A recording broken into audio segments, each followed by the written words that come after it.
من الشيطان الرجيم بسم الله الرحمن الرحيم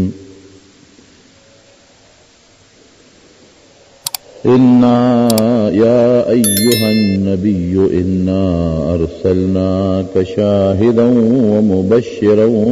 ونذيرا نبی کریم صلی اللہ علیہ وسلم د مدینه شریفه د سیرت په بیان کې مو د مدینه شریفه د هجرت واقعا ذکر کړی و او تیر جمعه مې ویلو چې نبی علیہ السلام مدینه منوره ته ورسېد او بیا مدینه شریفه کې د حضرت ابو ایوب انصاری رضی الله عنه په کور کې د میلمه په حیثیت باندې دیر شو. نبی علیہ السلام رسیدو سرا د مدینه منوره خلق ډیر خوشاله شو او په مدینه شریفه کې د مدینه چې کم خلقو نو پاغي کې اسلام په ډیره تیزه خورېدل شروع شو. دا خلق د مدینه چې خپل کم خلقو ما تاسو ته ویلو چې دا د یمن نه راغلي وو. یمن کې الله یو ډیمو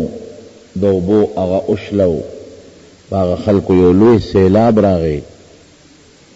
او د هغې سیلاب په وجه هغې متاثرین شو او هغې رالل او د مدینې منورې په دې علاقه کې اوسېدل او غیر چاپیره د مدینه شریفه نه د یهودیانو سیدل. اکثریت د مدینه نه غیر چاپیره چې څومره قبایلو دا یهودیانو دا غوی مختلف قومونه، یو قوم بنو نذیر، یو قوم بنو قریظه، یو قوم بنو قینقاع، دا مختلف ډلې د یهودیانو. د دې یهودیانو چې بکله د مدینه د خلکو سره جګړه رااله نو دی یهودیانو بوی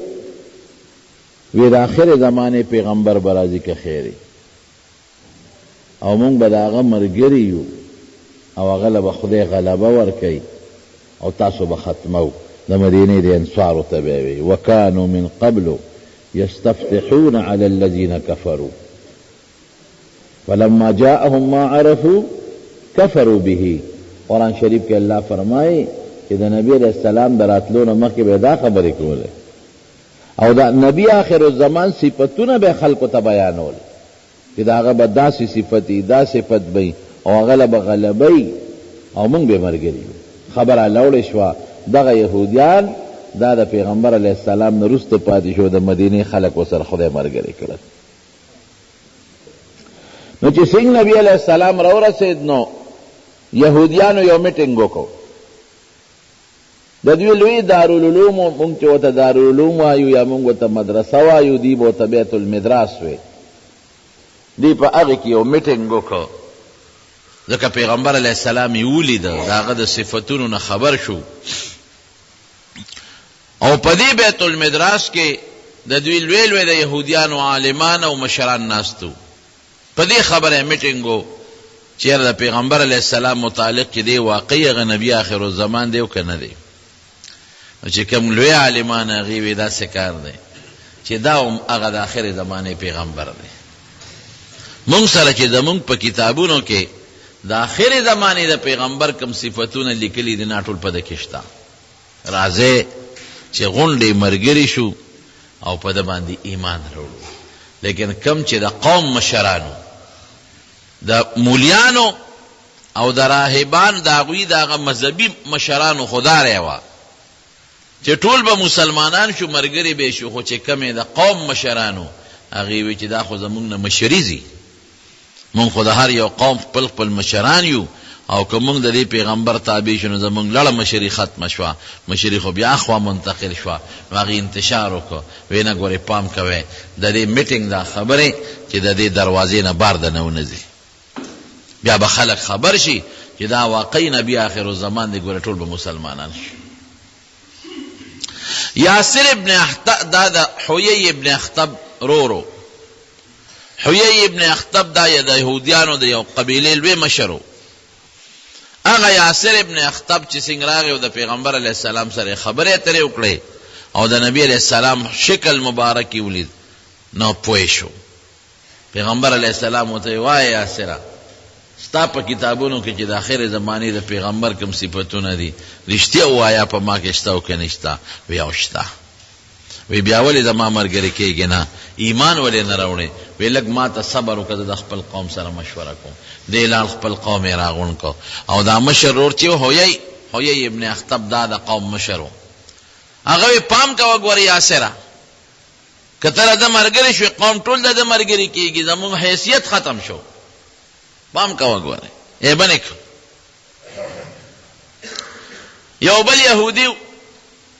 راغی نبی علیہ السلام سره کېناست او دا هغه وخت چې پیغمبر علیہ السلام د سوره یوسف تلاوت کاو. نو دته دا تلاوت د سوره یوسف اوریدو. نو چې تلاوت نبی علیہ السلام ختم کړو دا یهودی ته تاسو کو وی تا چې د یوسف دا خبر وکړه وی دا یوسف څوک هغه ته پتا و. وی دا زما یو ورور تیر شوی دی او پیغمبرو. وی تا ته دا خبر چا درکړه د یوسف؟ وی دا ما ته زما الله دا خبر راک. وی ښا وی یو څو تپوسونه د نبی علیہ السلام نو کو خدای مسلمان کا چې واپس لال خپل قوم ټول راغون کا. قوم ته وی راشه دا کوم اخر زمانه د پیغمبر چې مونږ پته مو چې نبی اخر الزمان برازي اراغله دي او ما پکې خپل صفاتونه چې څومره د کتابونو امي پکې مونډلې دي راځي چې لار شو د مرګري شو. قوم ټول ناوس د چې کم قوم په يهوديانو کې او پیغمبر علیه السلام ته درخواست وکړ به تا چې وختي کم د یوسف واقعا ذکر کول هغه یو ځل بیا مونږ ته بیان کا. نو نبی علیہ السلام متر سورۃ یوسف تلاوت بیا وکړه. دا هغه قوم خدای پاک ټول مسلمانان کړل. عبدالله ابن سلام ددن مخکې نوم حسین او حسین په سواد سره دیم یهودی. دا عبدالله نوم ول نبی علیہ السلام بدل کړ. دی وې د په یو کجوره کې عمره می کجوره کې کار کا او بر خطلم سرتا او دې کې ما اوریدل چې د آخر زمانه پیغمبر راغی او مدینه شریفه ته هجرت وکړ. وې دا خبره مې اوریدل. وی زما یو ترور و دا غینم خالده و خالده بنت حارس. وی چې ما دا اوریدل چې نبی آخر الزمان مدینه ته هجرت وکړو. وی زه دومره خوشحاله شوم چې قریب هم چې د خوشحالۍ نه د کجوري د هغه بوټي نه لاندې را پرېوتې وی او ډېر زیات خوشحاله شوم او بار بار به مې د نبی آخر الزمان ذکر کاو. وی زما ترور و خالده نوم د حارث لور. وی ما ته आवाज راکو چې حسینا نوم خو مخکې حسینا دغه دومره خوشاله لکه چې موسی علیہ السلام دی لیدلی. ذکر دی پیغمبر موسی علیہ السلام د موسی علیہ السلام د لیدونم زیات خوشاله. وی ما وی کدا الک عمر چې کوم د اخر زمانه پیغمبر دی نو ترور رښتیا دی. وی قسم دی چې د موسی علیہ السلام په ملاقات به دومره خوشاله نوم لکه د په ملاقات چې څومره خوشاله. وی چې عالم نبی علیہ السلام سره مخامخ کې ناستم. وی لومبي چې مې رده دی مخ ته وکتل نو ما دوی چې ان وجهک لیس بوجه کذاب. ستا دا مخ د دروغجن سړي مخ نه دی. خو ما ورته وی چې صاحب یو درخواست ته کوم. بس فوراً می کلمه وی مسلمان شم. او حضور پاک نه چې می لومبه کوم خبره وره د نامه ته دا وره چې یا ایها الناس اے خلکو اتم الطعام خلکو له ډوډۍ ورکه افشوا السلام او سلام خور کې السلام علیکم یو بل تډیر زیات وای او صلوا بالليل والناس نيام او د شپې منځونه وکي چې خلک ودي تاسو پاسه خدای رضا کې او د الله د رضا لپاره منځ وکي. وی دا مې تلومبه خبره واورېده. وی مسلمان شوم. وی مې چې سب دا يهوديان زمونږ دا قوم چې دی دا ډېر بهتان والا خلک دي په خلکو بهتانونه لګي. نو زه د اسلام لک پټ ساتم. تدویر اغون کا زما متعلق د تفوسونه وکا نو بیا به زما د اسلام आवाज وکي. نو نبی علیہ السلام يهوديان راوغختل. وی زه یو طرف ته پټ کې ناستم. وی حضور پاک دا يهوديان نه تاسو کو چې تاسو کې ابن سلام سوکشتا وی هغې وی چې یو شته وی دا څنګه سړی دی هغې وی خیرنا وابن خیرنا دا په مونږ کې غوره انسان دی او نسبن غوره دی پلار نیکې دی هم ډېر ښه خلک دی او ډېر هوښیار دی او سیدنا وابن سیدنا دیم زمونږ سردار دی او د ده پلار هم زمونږ مشر او سردار دی وی زمې صفت وکړو پما قوم وی نبی علیہ السلام مبارک او فرمایل وی ښه که د ابن سلام ایمان راوړو دی مسلمان شو تاسو به مسلمانان شئ وی هغې وی چې اعاذه الله منه خدای دې د اسلام نو ساتي ابچه ته مسلمان شي وی نه دا راته ووایه که هغه مسلمان شو تاسو مسلمانان شئ وی دی بیا وی چې نه هغه نه مسلمانېږي هغه دې د مسلمانۍ نه خدای ساتي خو زمونږ کلک یهودي دی وی دې کې زه راووتم وی ما وی چې اشهد ان لا اله الا الله واشهد ان محمدا عبده ورسوله وی چې دا آواز مې وکړو وی شرنا وابن شرنا دا په مونږ کې ډېر خراب سړی دی او د پلار هم ډېر خراب سړی وی ما حضور پاک ته عرض وکړه چې د الله رسوله دې نه یېرېدم چې دې په خلکو بهتان لګوي داسې د پخوانو کتابونو بعضې خلک لګیا دي خدای پاک مسلمانۍ یو هلک دی په حضور پاک ایمان راوړو په صحابو کې ډېرې لوی درجې ته ورسېد سلمان فارسی رضی الله تعالی عنه سلمان الخیر به ورته نبی علیہ السلام ویل سلمان الخیر سلمان ابن الخیر هغه سلمان چې د خیر زوی دی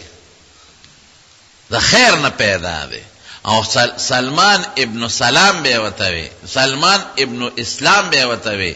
چې دا د اسلام زوی دی نو د اسلام خو څوک زوی نه لکه څنګه چې یو بنده د خپل پلار نسبي زوی وي دارنګې د روح د اسلام روحاني بچی دی په دې به خوشحاله دی وی زه په ایران کې ففارس علاقه کې رامو هرمرز یو علاقه ده او په هغې کې اوسېدم او وی زه د دغه علاقې په شهزادګانو کې یو شهزاده وم زما پلار د قوم یو مشر و په مشرانو کې مشر و او وی زما سره د پلار دومره مینه وه چې دې په کور کې داسې ساتلم لکه یو پیغله جینۍ چې په کور کې څوک ساتي بار به یې نه پرېښودم نه خلکو سره لوبو ټقالو ته پرېښودم او چې لږ به د کور نه بار ووتم نو ما پسې بیا د خپل نوکران او غلامان ګرځول چې تاسو لاړ شئ د خیال ساتئ هسې نه په خراب مجلس کې وردننه نه شي او لوپر نه شي وی زما پلار مجوسي و د اور عبادت پې کو او وی زما پلار په مجوسیانو کې د مجوسیت مشر و او د دوی آتشکدی یو عبادت خانی په هغې کې اور بلیږي دا اور دوی نه وجني دا کالو سر دا اور بلیږي دا هغې دوی انتظام کوي چې دا مړ نه شي نو دا هغې چې کم په دوی کې لوی سړی وي دیني لوی سړی نو هغه د هغې آتشکدې نگهبان او محافظ نو زما پلار د هغه آتشکدې محافظ و نو پلار ما ته مچل خولی نو زم د هغه آتشکدې چې کم اور به بلیده د هغې څوکیدار وم چې دا اور رانه مړ نه شي وی یو ځل زما پلار څه کار کې مصروف و نو زه پټو ته ولېږلم زمونږ ډېر پټي باغونه وی پټو ته لاړم وی واپس راتلم نو په لاره د عیسایانو یو ګرجه وه شور و پکې وی مې چې ته راشه دې عبادۍ کې دننه څه دي وی چې ورننوتم نو خلکو پکې یو مخصوص قسم عبادت کو لکه څنګه چې موږ دا مونځ کو او دعاګانې کولې وی ما ته تپوس وکړه چې ستاسو څه دین دی ځکه زه خو پلار لکه د جینکو په کور کې دننه ساتلی وم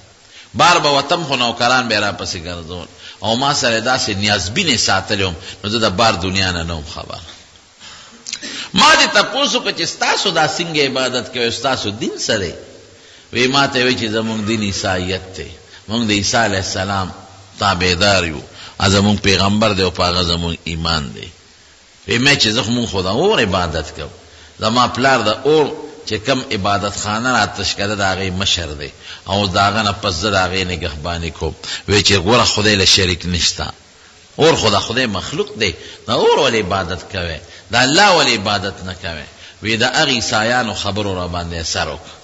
وی چې زه به پټو ته اوس کله تلم او واپس به راتلم نو وی زه به هغه د عیسایانو عبادت خانې ته وردن نه کېدم هغې سره مې ناسته کوله حتی نوبت دې ته ورسېد چې زه عیسایي شو د پلار نه پټ پلار رانه دونه خبر و چې دی د عیسایانو عبادت خانې ته ځي ځکه یو ځل ما ماسخوتن ناوخته کړې نو پلار را پسې هلکان ګرځول چې تاسو ورشه وګورئ سلمان نشته نو چې زه کور ته رالم نو پلار را تپوس وکړه چې بچي ولې دې ناوخته کړې مې چې په لاره د عیسایانو عبادت خانه وه بابا هغې ته وردن نه شوم وخت مې هغې سره تېر کړه یاره بابا د هغوی دین خو زما ډېر خوښ شو هغې خو د یو خدای عبادت د هغه سوچه عیسایانو لا پکې دا ګمراهي نه وراغلې هغې خو د یو خدای عبادت کوي او دا د اور عبادت خو واقعي د خدای مخلوق دی نو د اور عبادت ولې کوو موږ د دې اور د رب عبادت ولې ونه کوو پلار مې راته غوسه شو یو څپېړی ووالم چې که بیا د عبادت خانې ته لاړې ښه به ني زموږ دا د پلار نیکه دین دی دا به نه پرېږدی وی بهر کې د پلار نه پټ عیسایي شم هغې نه مې تپوس وکړو چې ستاسو د عیسایت لوی مرکز کم ځای دی وی هغې وی چې په شام کې دی وی مې چې ښه کلم ستاسو قافله شام ته ځي نو ما ته به اطلاع کوی زه به دا قافلې سره شام ته ځم زما خپل دین د پلار نیکه پرېښه او ستاسو دین مې اختیار کړ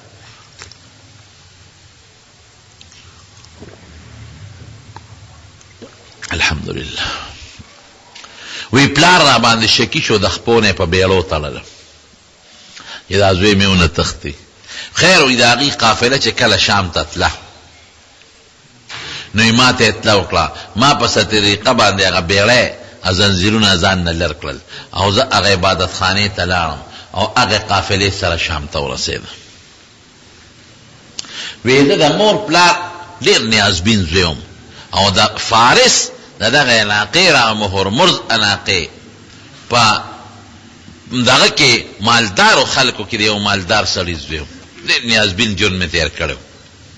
او سفر مې هم داسې ډېر نه کړی په ډېر تکلیف او په مشقت شام ته ورسېدم وی شام کې چې د دوی کوم مشر پادری و هغه سره کېناستم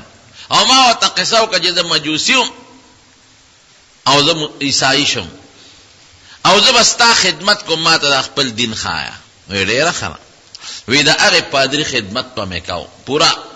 خاص خادم یې شم او هغه ما ته خپل انجیل بخو او ما ته به خپل عبادت خو خو یې سړی ښه سړی نو وی خلکو نه به پیسې راغونډولې او ځان له په ځمکه کې خومان خښ کړي و هغه سره زر او سپین زر به په هغه خومانو کې خښول ساتل چاله به یې نه ورکول خلکو به له پیسې ورکولې چې دا په غریبانانو ویشه او ده به په هغه خومانو کې ځان له جمع کولې وی اتفاق ته وګوره دی مړ شو وی چې مړ شو وی ما هغه قوم ته عیسایانو ته و چېرې یو خبره درته کوم خو اسې نه په ما بدګمانه نه شي وی څه وی چې دا سړی دا چې کم پادري مړ شو زما مستاز و ستاسو مستاز دی او ما ته م عیسایت خو تاسو ته انجیل خولی دا ښه سړی نو وی ته څنګه وی وی ما ورته هغه خومانو خول چې د په ځمکه کې غښ کړي چې ما ته هغه اووه خومان چاټۍ معلومې دي چې ستاسو کم صدقې او کم مالونه به دله راوړل نو هغې ټول ځان له دلته جمع کړي دي خو مړ شو ته پاتې شو وی مونږ ته ځای وښایه وی ما ورته هغه ځای وښو وی هغه چاټۍ د سرو سپینو هغوی راوویستې وی هغې مو ته ډېر غوسه شو وی چې دا مردار خو مونږ نه ښخو او دا هغه لاش یې اوچت که په سولی یې که او پانسي که د مرګ نه پس خو وی چې دې مړ کېدله ده نه ما تپوس وکړه چې ستا نه پس ته خو مرې چا له لاړ شم ښه سړی څوک دی ستاسو د عیسایت په دین نو هغه راته بل یو سړی وښو چې زما په ځای که دا سړی د قوم مشر که عیسایي نو د ده خدمت کوه دا ښه سړی دی وی واقعي هغه ډېر نیک سړی و سپین ګیری و مې ډېر خدمت وکړو وی اتفاق ته ګوره مړ شو وی چې مړ کېده هغه نه مې د بل چا تپوس وکړه چې ستا نه پس چا سره خدمتګار پاتې شم وی هغه راته په یو بل علاقه کې یو عیسایي پادري وښو وی هغه له لاړم وی خیر په ډېرو پادریانو یو به مړ کېده زه خو نوجوان یم او دا به سپین ګیري و نو ما به د یو نه پس د بل خدمت کو، د بل نه پس مې د بل خدمت کو. وی اخیری چې کم پادری سره پاتې شم د هغه خدمت مې کو چې هغه کله بوډا دی عمرې، نو ما ته تپوس وکړه چې ستا نه پس د چېرته لاړ شم، ما ته بل څوک وښایه. نو هغه راته وی چې زمونږ عیسایت خراب شوی دی، دین هم ګډوډ دی. خلک عیسی علیه السلام ته څوک خدای وایي او څوک ورته د خدای زوی وایي او څوک ورته دریم خدای وایي. او د عیسی علیه السلام چې کومه مور ده حضرت مریم علیه السلام، څوک ورته عیاذا بالله د خدای ښځه وایي او څوک ورته خدایانه وایي. نو پام کوه عیسایت ته نور باس چې دا څه دې موږ نه زده کړي دي دا کوه، او نور عیسایت چا پسې ګرځه مه، څوک به دې ګمراه کړي. مې چې زه به څه کوم که ته مړ شوې، ته هم بوډی وی ته د نبي آخر الزمان انتظار کوه، دا د هغه د خروج د وتو ټیم دی. وی مې چې زه به پسه پیژنم، وی دی به د یو د شګلنې کاڼیزې ځمکه کې د عربو ریګستاني ځمکه کې پیدا کېږي، او د کجورو وطن نخلستان چې ورته وایي د کجورو وطن ته به هجرت کوي. دا یوه نښه ده. دویمه نښه دا ده چې دی به صدقه قبلی او په خپله به یې خوري نه، او که څوک وله تحفه ډالۍ یو سي هدیه به قبلی هم خوري به هم. او بله نښه دا ده چې د دواړو اولو په منځ کې به یو غوټی هغې ته مهر نبوت وایي، د کمترې د هګۍ عمره یو غوټه به وی. ما وی چې دی به کومه علاقه کې پیدا کېږي، وی چې دی به د عربو ریګستاني علاقه کې پیدا کېږي، شګلنه کې. وی بس دی مړ شو، او ما په دې زمانه کې ځان له څه ګډې چیلې غواګانې دا واغوستې. وی دا مې واورېدل چې په مکه مکرمه کې یو سړي د پیغمبرۍ دعوه کړې ده. نو یو قافله وه د مکې، هغې نه مې تپوس وکړو چې ستاسو کلي کې رښتیا ده چا د پیغمبرۍ دعوه کړې ده؟ وی راته وی چې او. مې چې ستاسو علاقه څنګه ده؟ وی د عربو یو شګلنه ریګستاني د غرونو علاقه ده. وی مې چېره ځم او ممکن ده که دا نورې نښې په دې سړي کې وي نو همدا د نبي آخر الزمان دی او په ده به ایمان راوړم. وی ما هغې ته وی چې ما به ځان سره مکې ته بوځئ؟ وی بلکل به دې بوځو. نو پیاده قافلې ورسره روان شو. وی چې د هغه وطن نه وویستم او سنی مې لارې مزل مې وکړو، نو هغې ظالمانو زما نه هغه ګډې چیلې غواګانې ټولې واغېستې، او زه خپل غلام کړم چې دا زمونږ غلام دی، او په یو بازار کې خرڅ کړم. زه یو مړی په جاړه شم چې خدایه دا ما سره څه شو؟ اوس خو پردی غلام یم، او غلام خو د خپل مالک د اجازت نه بغیر قدم نشي اخیستی. زه بس د نبی آخر الزمان په تکل کې راوتی موس هغه ته به څنګه رسم چې اصیل سړی وي د چا غلام نی خوار خوا تلی شي. زه خو غلام یم، اوس خو تلیم نشم، د دې مالک نوکر یم، دې مال اوس چېته اجازت راکوي. او دی وی لسو مالکانو یو په بل خرڅ کړم، یو په بل خرڅولم، بل په بل خرڅولم، بل په بل خرڅولم. لیکن زما رونو چې د چا په زړه کې د دین نیکه جذبه هغه سره الله مدد کوي، الله ورته لارې ښیي. والذین جاهدوا فینا لنهدینهم سبلنا وان الله لمع المحسنین. الله وایي چې څوک زما په دین کې خپل محنت او کوشش کوي د هدایت لارې به ورته زه ښیم، لکې رڼاګانې به ورته اچوم، او زه به د نیکانو خلقو صحبت او ملګرتیا ته رسوم او نیک به ترې جوړوم. زاده دی هغه هر څه یې پرېښودل، نو خدای ورسره مدد وکړو. اخیري یو سړي خرڅ که په یو یهودي، هغه یهودي د مدینې منورې، خدای مدینې شریفې ته ورسو. وی مدینه شریفه کې او یو باغ، په هغه باغ کې په کجورو کې مې خدمت کاو، بلکې وی د کجورې په سر کې په یو بوټي کې ناستو. وی دی کې چې زما کوم مالکو د هغه رور راغی. وی ورته وی چې هلکه د مکې نه یو سړی راغلی دی او په قبا کې ناست دی، بنو عمرو بن عوف قبیله کې، او د پیغمبرۍ دعوی کړې ده، او دا وایي چې د آخر زمانې پیغمبر یم، او د ګوره د مدینې دا قمقل خلک ته ټول تو راتاو دی. وی چې دا خبره مې واورېده نو د ماړ یو ټکه وخوړه. او دې موي چې د مکې نه راغلی دی نو مکه خو ما په نوم اورېدلی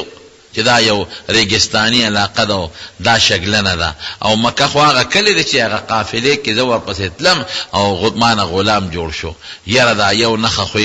معلومه ده چې یو پکې موجوده شوه او چې دې مدینې ته راغی نو مدینه نخلستان د کجورو د باغونو علاقه ده دا دوه نښې خو پکې معلومې شوې وی ډېر خوشحاله شوم د کجورې د بوټي نه په ډېر تیزی راکوشم نو ما د هغه چې چا زما مالک ته خبر راوړی هغه نه تپوس وکړو چې ته ما ته دا حالت دوباره ووایه وی چې دا تپوس مې ته وکړو نو ما مالک غصه شو او یو مضبوطه څپېړی راکړه چې ستا د دې خبرو سره څه دي زه خپل باغ کې خدمت کوه مجبور شم وی بیا مې ته لږې کجورې وغوښتې د خپل مالک نه چې کار مې خلاص کړه چې لږې کجورې مې په کار دی وی واله وی کجورې مې یو تال کې واچولې او پیغمبر علیه السلام دې وخت کې په قبا کې ناستو ولا راله مخکې چې ودرېدم ورته نو ما ورته هغه کجورې مخامخ کېښودې وی مې صاحب دا صدقه ده وی ما ته وفرمایل چې ښه کېده مونږ پیغمبران صدقه خورو نه او صحابو ته وی تاسو وخورئ نبی علیه السلام باندې او د هغه په آل باندې صدقه خوړل منو ولې منو ډېرې وجې دي یو وجه دا و چې خلکو له به د صدقو ترغیب ورکاو چې خدای مو بخښه صدقې وکړې صدقې وکړې نو که دا صدقې په خپله هم خوړله نو بیا به په خلکو الزام لګو چې دا جوړ ځان له غواړي نو خدای پې بنده کړی او نور وجوهات یې د علمي دین عادته نه وی او ډالۍ تحفه به یې خوړه ډالۍ او صدقه کې فرق دی صدقه هغه شی دی چې څوک یې د خدای د رضا دپاره ورکوي او هدیه ډالۍ تحفه هغې ته وایي چې یو انسان پې خوشحاله صدقه کې د انسان خوشحالي په دویم نمبر کې لومبي نمبر کې د الله خوشحالي غرضي او په تحفه ډالۍ کې لومبي د انسان خوشحالي مقصدي دویم نمبر د خدای خوشحالي مقصدي بل صدقه چې څوک چاله ورکوي د ده په سوچ کې چې دا چاله ورکوي دا ورته لږ کم ښکارېږي او په ډالۍ تحفه خلک چې چاله ورکوي او ورته خپل ځان نه اوچت ښکاري دی فرق دی اوس هم خلک وي دا صدقه خیرات دی او دا تحفه او ډالۍ او هدیه چاله وړو نو یې چې صاحب دا صدقه ده وی کېنه وی صحابه وله یې ورکړه چې تاسو وخورئ او زه خو یې نه خورم وی چې ځکه خیر بله نښه هم پکې موجوده شو بیا مې لاړم د مالک نه لږې کجورې وغوښتې چې مال یو څو کجورې ده وی کجورې راکړې بیا مې په یو تال کې واچولې او نبي علیه السلام له مې یوړې مې چې صاحب دا مې دله تحفه ډالۍ راوړه هدیه چې څه ته وایي وی کېده وبخورو وی په خپله یې هم ته یې خوړی او په ملګرو یې مه خوړی وی مې چې دا څو نښې خو پکې ښکاره شوې لومبۍ نښه څه وه چې د شګلنه د عرب ریګستاني علاقه کې پیدا شوی دی ام ټیک ده دویمه نښه څه ده چې د کجورو وطن ته هجرت وکړه دا هم ټیک شوه درېیمه څه ده صدقه به خوري نه قبلۍ به ملګرو له به ورکوي هم ټیک شوه څلورمه څه شوه چې تحفه او ډالۍ به خوري هغه یې مو خوړله اوس بله نښه ګورم چې د دواړو اولو په منځ کې مهر نبوت دی د دواړو اولو په منځ کې اوس شاته تاویږم شاته ګورم چې که دا صادر مبارک یې لږ کته شو چې دا اندازه ولګوم خو هغه په وجود کې پټی وی د دواړو جهانو مبارک سردار را باندې پیش شو وی چې پیش شو وی زر یې صادر مبارک کته کو ما ته اشاره وکړه وی زه ور نږدې شم وی د ډېر نږدې نه مې هغه مهر نبوت وملید او ښکل مې کړ او ډېر مې وجړل چې د الله رسوله ستا پا طلب کې او ستا پا مندلو کې او په جستجو کې ما باندې ډېر تکلیفونه تیر شو زه اصیل یم غلام نیم خو زه دقه ټوله قصه مې ورته وکړه دا سلمان فارسي حضرت ابن عباس رضی الله عنه ته دا خپله قصه کوي ابن عباس وی دا خپله ټوله قصه مې نبي کریم صلی الله علیه وسلم ته مې چې د الله رسول اوس د پلانکي یهودي غلام یم اوس به څه کوم دا د حضور پاک د دواړو په منځ کې یو غوټه وه د کمترې عموما په عامو حالاتو کې به د کمترې دا ګۍ عمره وه یا د زر کې او د کمترې ګۍ عمره په دې به وه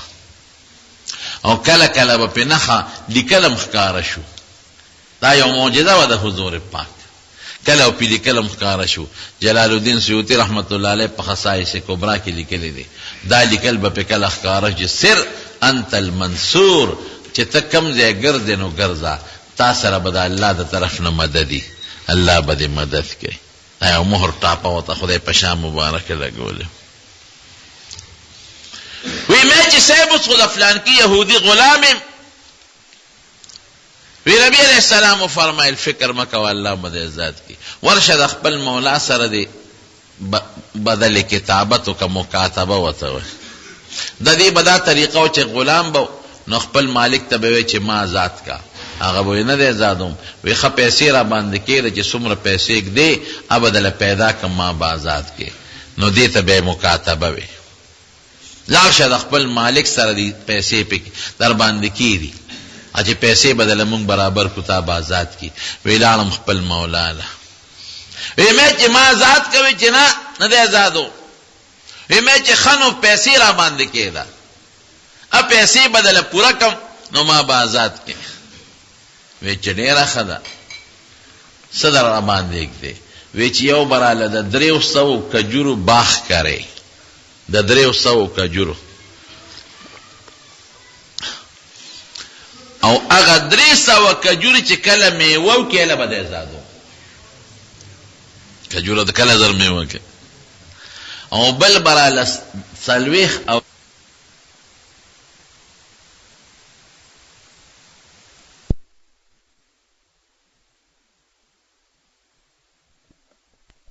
بانه وکړو ازادېدل مې ګران شو. ویرالم حضور پاک مبارک لا چې سیب په ما خو دا شرطونه ولګول. وی ورشه خبره ورسره کلکه کا مې چې سیب بوټي به کله میوه کوي کرم به والا او دا دومره سره در ما سره کم دی. وی ته لړ شه الله به دې بندوبست کوي. خبره ورسره وکړه. وی لاړم مولا سره مې خبره کلکه کړه. وی هغه را پورې وخندل. وی سلمانه ورشه ځای ته معلوم کا چې باغ کم ځای کرل غواړي او کم نمونه بوټي کرل غواړي ځکه د کجورو مختلف قسمونه. وی مولا راته ځای وښو چې دلته راله باغ وکړ. وی سوړې وباسه. وی لاړم وی 300 سوړې مې پکې وویستې د مولا په خوښه. وی حضور پاک عربو کې د کجورو بوټي خلک نال کوي. وی نبی علیہ السلام د انصارو د مدینې ته وی چې بوټي راوړی د دې چې کومه کجوره غواړي. وی چا 10 بوټي راکړل چا 20 چا 30 بهر کې هغه بوټي مې راوړل. وی نبی علیہ السلام مبارک راغی او په خپلو لاسونو مبارک وی هغه بوټي پکې ښخ کړل خاورم پکې واچولې. وی قدرت الهی ته ګوره په دغه کال کې دنه هغې میوه وکړه. صرف 2 بوټي پاتې شو. 2 بوټو میوه ونه کړه او باقي ټولو میوه وکړه. چې نبی علیہ السلام ته مې الوی چې صرف 2 بوټو میوه ونه کړه چې راغی حضور پاک. وی دا ولې؟ وی حضرت عمر فاروق ورته وی چې صاحب دا پکې ما ایښودي دا ما کرلی. وی هغې لرې کړل او د هغې په ځای نور 2 بوټي کېښودل. هغه نور چې کم کېښودل هغې هم د هغې بوټو سره یو شان میوه وکړه. دا شرط هم پوره شو. وی بیا هغه دویم شرط نبی علیہ السلام له چا سره در رالیږلي و داسې یو غونډار وی ما پسې سړی ګرځو چې ورشه سلمان پسې. وی زه ورته رالم. وی چې رالم وی ما ته وفرمایل چې سلمانه ها دا سره در 100 خپل مالک ته دې وزن کا. مې چې صاحب دا خو لږ دی دا هغه په ما ډېر شی کېږي. وی ده ته دا یو څه الله به د سره مدد وکړي. ګوره هر څیز کې پیغمبر د الله نه مدد غواړي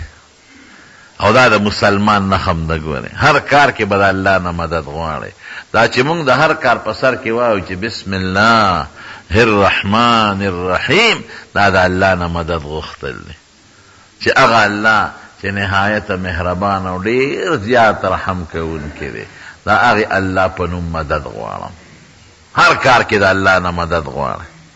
وی زه لاړ شه الله به د سره مدد وکړي. وی لاړم مولا ته مې چې راشه هغه سره در مې دله راوړی دي. وی چې تلی کېښود او پکې وزن کړل. وی چې په میسو نه ایښي او مکم راوختل یو پوټی کم نو. وی ما ته وی زه بس ازادې راغ نبی کریم صلی الله علیه وسلم ته خدای ول ډېر به عمر ورکړي بعض علما 300 کاله یادوي څوک 350 کاله یادوي لیکن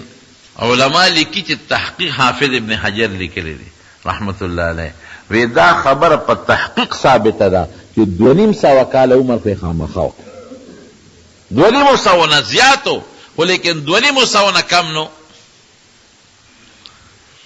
دا د پیغمبر علیه السلام دا نخې د اومونته او د خدای مسلمان کو او حضور پاک د سره ډېره زیاته مینه کوله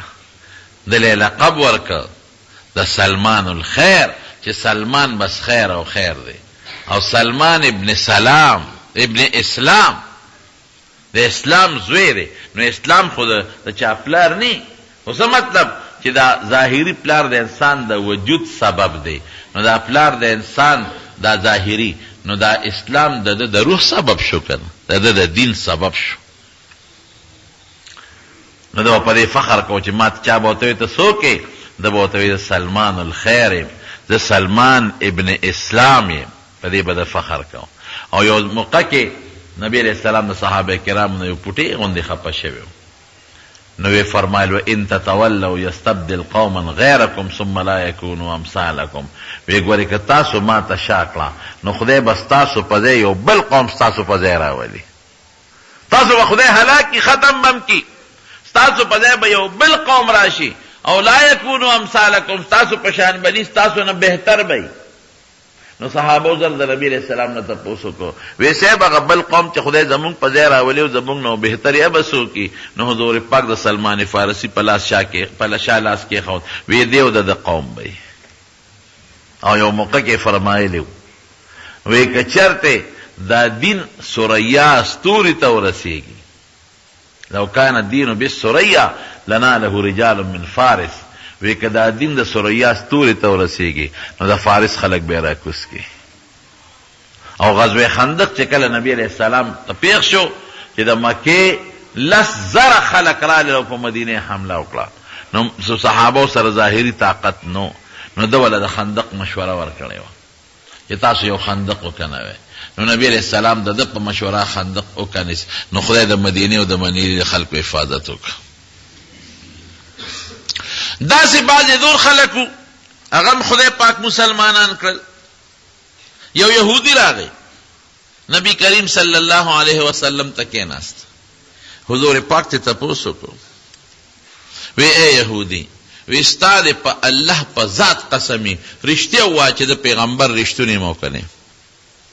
تا خو تورات کتلی دی او پخوانی کتابونه دې کتلی دي زه ستا د الله په ذات قسمي رښتیا ووایه وی قسم دې راکوي او وی ښه چې قسم دې راکه نو زما د الله په ذات قسمي والله زه د الله په ذات قسم چې انک لنبی مرسل حق ته د خدای رښتونی پیغمبر چې قسم دې راکه نو د خدای رښتونی پیغمبر نو بیا دا خلق ولې نه مسلمانېږي په ما ایمان نه راوړي وی انهم لیعرفون انک حق انک نبی حق وی دی ته پته چې ته رښتونی پیغمبر ولکن یحسدونک تا سره حسد کوي دوی ځکه ایمان نه راوړي نور دې ټولو ته پته ده ځکه د عبدالله ابن سلام رضی الله عنه نه یو ځل چا تپوس وکړو وی قرآن شریف کې راځي د یهودیانو متعلق یعرفونه کما یعرفون ابناءهم چې دی د آخرې زمانې دا پیغمبر داسې پیژني لکه خپل زوی چې سړی پیژني چې دا مې زوی دی دا ټیک ده نو عبدالله ابن سلام ته زه وی نه د دې دا خو ټیک خبره ده دروغ نه ده الله خبره لیکن زمونږ بیا په خپلو بچو کې د چام شک خو وي که نه چې ته ښځې مې چې تا چا سره ګناه نه کړی او دا بچی ظاهر کې خو ما ته یادی چې ستا نه پیدا دی خو د بل چا نه پیدا دی نو په بچو کې خو دا نمونه لږ لږ شک راځي او قسم دی که په حضور پاک کې زموږ دا شک هم شته دا رښتونی پیغمبر موږ ته ښه پته ده 100% موږ ته پته ده ابن سوریا دا یو لوی یهودي و یو وخت کې په یهودو کې یو سړي او ښځې زنا وکړه نو راغل پیغمبر علیہ السلام نو ته زمونږ فیصله وکړه د هغې په دې کې یو خپل غرض و غرض یې دا چې نبی علیہ السلام زمونږ په حق کې فیصله کوي نو مونږ ته وایي چې خپل کتاب راوړئ. مونږ به خپل کتاب یوسو، نو خو زمونږ په کتاب نه پیږي، نو مونږ به ورته څه غلط شی وښایو نو لږه سزا به راکړي. نو راغلل نبی علیہ السلام له حضور پاک ورته وفرمایل وی په خپل دین دله فیصله وکړم که ستاسو په دین؟ وی نه زمونږ په دین وکړه. وی ښه ورشئ تورات راوړئ. نو تورات یې پرې راوړه. نو چې تورات یې پې څنګه راوړه نو هغه د سنګسارېدو چې کوم آیت و هغه یې پکې پټ کړ. د هغې نه مخکې وروسته یې وی هغه یې پکې نه وی. نبی علیہ السلام ورته وی ستاسو په دین کې په تورات کې د زناکار سړي او د ښځې څه سزا ده؟ وی زمونږ په دین کې د زناکار سړي او ښځې دا سزا ده چې مونږ یې لږ رسوا کړو، مخ وله تور کړو، خلکو کې وشرمو، دې سزا ده. وی دروغ هم راته وویل. ورشئ راوړئ تورات. اوس چې پته ولګي چې رښتیا وایه که دروغ. نو چې تورات یې پرې وی نبی علیہ السلام ورته زما ته پته ده چې ستاسو په کتاب کې د سنګسارېدو سزا ده د سړي او د ښځې لپاره زناکار. وی نه صاحب مونږ وله مخ تور او دا دي پکې. وی ورشئ راوړئ تورات یې پرې راوړه. نو چې راویړه نو دوی به مخکې وروستو آیاتونه وی او هغه د رجم د سنګسارېدو هغه یې پکې نه وی. نو عبدالله ابن سلام هغه ملا صاحب ته وله ووي د لاس اوچت کړه د آیت نه چې لاس وي دا څه شی نو هغه یې پې ولوست. نو په هغې کې سنګسارېدو آیاتو. حضور پاک ورته ما درته نه وي چې ستاسو کتاب کې د سنګسارېدو حکم دی؟ وی یاو شته پکې. وی ولې دې دا پټاو تا ته چې ما ووي؟ وی دې مشرانو راته ووي چې دا پکې پټ کړه. نو دا یهودیانو د مدینې بعضې پکې خدای مسلمانان کړل او بعضې یهودیان داسې وو چې هغه په خپل یهودیت ټینګ پاتې شو، مسلمانان نه شو. حضور پاک لومبی په مدینه منوره کې جماعت جوړ کړ. قبا کې هم جماعت جوړ کړو او مدینه منوره کې هم لومبی جماعت جوړ کړ، کوم ته چې مسجد نبوي مبارک وی. او د مدینې نوم یې بدل کړ. مدینه ته به یثرب وی. یثرب سره بیماری ته وی. صحابه و فرمایي وی چې موږ مدینې ته رالو نو ټولې اوبه د مدینې مالګیجنې وی. یو څو کویانو چې د هغې اوبه خوږې وی او په دې لختو کې چې به دا اوبه بهېدلې نو دې به بین که او داسې مالګیجنې اوبه پکې بهېدلې. او صحابه کرام اکثر پکې ناجوړه شو. حضرت ابوبکر صدیق بیمار شو، حضرت بلال رضی الله عنه ناجوړه شو. نو مکه به یادوله او بلال خو به د مکې خلکو ته خیرې کولې. وی خدای ابو جهل او عتبه او شیبه هلاک کې، خدای مونږ یې د خشته ښکلې ځمکې نه راوویستو او د وبا ځمکې له یې راوشړلو. نو نبی علیہ السلام د الله نه دعا وکړه وی خدایا اللهم بارک لنا فی مدینتنا، خدای زمونږ په دې ښار کې مونږ له برکت واچوي. اللهم بارک لنا فی مدها و سایها، خدای دې په خوراکونو کې مونږ له برکت واچوي. وانقل حماها، خدای د دې کې چې دا کومه تبه ده دا ردې نه لرې کړي دا مرض. نو حضور پاک وفرمایل وی د شپې مې خوب ولید یو توره ښځه وه به برسرې بد شکله د مدینې نه روانه شوه او جحفه یې علاقه ده وي هغې ته ورسېدله. نو صحابو دې تپوس کوي حضرت د دې خوب تعبیر څه دی؟ وی دا د مدینې هغه وبا خدای جحفې ته ورسوله، بیماری خدای ختمه کړه. د صحابه ورسره مینه پیدا شو. نو نوم یې والا بدل که. نو د مدینې خپل نوم ګورې مدینة النبی دی. مدینة النبی معنا د پیغمبر مبارک خار. اوس به ورته یثرب نه وی، مدینة النبی به وی. او یو خشته ښکلې جومات پکې نبی علیہ السلام جوړ کړ. دا چې کوم ځای کې جومات جوړ کړی دی دا د سهیل او سهل دو یتیمانانو د هغوی ځمکه وه. نبی علیہ السلام وفرمایل دلته یو جومات جوړو. وی دا ځمکه د چا ده؟ وی دا یو دو یتیمانان دي، د هغوی ترې راوغوښته. وی دا ځمکه را باندې خرڅه کړئ، ثامنوني بحایتکم، وی دا را باندې خرڅه کړئ. هغوی وی لا نطلب ثمنه الا الی الله، وی دا مونږ د خدای نه دې پیسې غواړو، تا نه نه غواړو، دا مونږ خیراتي جومات له ورکوو. نبی علیہ السلام ورته وی نه دا ماشومان یتیمانان دي، پیسې دوی له ورکوو بل دی به په دوی له ځمکه والی. نو حضرت ابوبکر صدیق رضی الله عنه د خپل ذاتي جیب نه 10 اشرفۍ ورکړې. هغه وخت کې دغه قیمت او هغه ځمکه یې په بیه واخیسته. نو د کجورو ستنې پکې ودرولې او بره پې د سپر جوړ کړ خټه پې نه وه چې باران به کېده نو سسېده به او ګیر چاپېره چې دې کې کم بوټي و دا غنې منې وې هغې ته ګیر چاپېره غاړو ته واچولې او که چخخ تې راوړی هغې ته ګیر چاپېره غاړو ته واچولې او چې کومه خاوره وه نو په هغې کې واړه نري نري قطقاڼې واچول دا د حضور پاک مبارک جومات لومبي ځان له دوه کورونه دقلته کې تیار کړل یو صحابي و د هغه د دې جومات نه ګیر چاپېره کورونه حارس نومې حارس ابن نعمان نو هغه نبی علیہ السلام له دوه کورونه ورکړل نو د پیغمبر علیہ السلام مبارک په دغه وخت کې دوه بیبیانې وې یو واده شوې و یو کویدل شوې وه واده شوې بیبي حضرت سوده وه د زمعه لور وه سوده رضی الله تعالی عنها یو کور یې هغې له مختص کړ او بله کویدل کړې بیبي حضرت عایشه صدیقه و د حضرت ابوبکر صدیق لور وه یو کور یې هغې له مختص کړ نو د حضرت ابو ایوب انصاری رضی الله عنه د کور نه پیغمبر علیہ السلام بیا د خپل کور سره منتقل شو دا د حضور پاک د مدینه منورې د زندګۍ لومبی باب دی د مدینه خلکو ته به مخکې ابن قیله وې او دوه قوم یو ته به اوس وې بل ته به خزرج وې خدای والا دا نوم بدل که انصار نوم یې ونه کېښود انصار هغه خلق چې د پیغمبر علیہ السلام نصرت یې کړی دی او د پیغمبر علیہ السلام مدد یې کړی دی او د حضور پاک دې خلقو سره دومره مینه وه تاسو ته انشاءالله آینده جمعه کې به د انصارو متعلق لږ بیان وکړم چې هغه مینې تاسو ته پته ولګي چې دې سره د حضور پاک څونه محبت په یو موقع دوی لږ غوندې ګیلمن شو زه به آینده جمعه کې به درته ووایم نو حضور پاک وفرمایل وی لولا الهجرتو لکنت امرأ من الانصار وی که هجرت نه وی نو وی زه به انصارو کې پیدا وم او وی خلق به زیاتیږي انصار به کمیږي او وی که دوی کې چا غلطي وکړه وی بادشاهانو ته زما دا اډر دی چې د دوی هغه غلطي به معاف کوئ غږ به ورته نه کوئ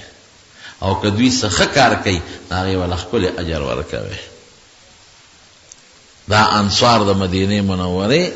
دا ډېر بهتر خلق دی د صحابو د مکې د مهاجرین مې دومره مدد کړی دی